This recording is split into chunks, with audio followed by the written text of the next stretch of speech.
Well, hey guys, and welcome back to the channel. In this video, I'm going to be showing you how to carve some fun hillbilly wizards. Yeah, these guys are really fun to make, and you can get creative on how you want to carve these guys and paint them. For the video, I carved this little fellow right here, and you notice that I've carved some eyes in top of his hat there. Now, of course, obviously the other two, I don't have any eyes there. I was using my DHK knife. You'll see me using that. Really love this knife. This is a new knife that I've had for a little while now, and it's made by Deep Holler Knives, located in Tennessee. You'll also need a piece of 1 1/4 by 1 1/4 by 6-inch piece of basswood. And this basswood is from Treeline USA. I was very pleased with how well this wood carved.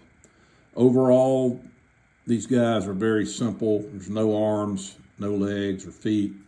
And I hope you enjoy the video. I'll talk more about painting at the end, but let's jump into carving this little guy.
Okay, let's talk real briefly about the painting. For painting the wizards, I used a bunch of different colored acrylic paints. As you can see here, these are all water-based paints. And you can get these, I'm not showing all the colors I used, but these are kind of representative of what I used. Got these from either craft stores like Michael's or Hobby Lobby. Really all of these that I'm about to show you can get from those kind of stores. Now you can paint these guys any way you want. It seems like purple or lavender and blue seem to be kind of a common color scheme for wizards. I added, as you can see here, I added, moons and stars, which is another kind of common theme that you see. I also painted the lining of the robe, used either white or yellow to do that. Now for the beard area, as you can see here, the little dark areas in the beard, I used a moccasin brown for the brown, but then the dark areas, I use the antiquing wax. And you can use this all over the carvings. The only thing there is they do make the carvings look a little more gritty, a little more dirty looking, but they're good for selective areas like beards, and you can, where you want the dark crevices and things like that. Now, if you want to seal your carving or maybe protect it, I like to use something like this. This is a water-based Duraclear sealant, polyurethane sealant, and it's ultra matte. So I don't like to go with the glossy, real glossy look, so I use the ultra matte. If you like this video, be sure to check out other carving videos. You should be seeing them on the left-hand side of your screen. Well, thanks for watching, everybody, and we'll see you in the next video.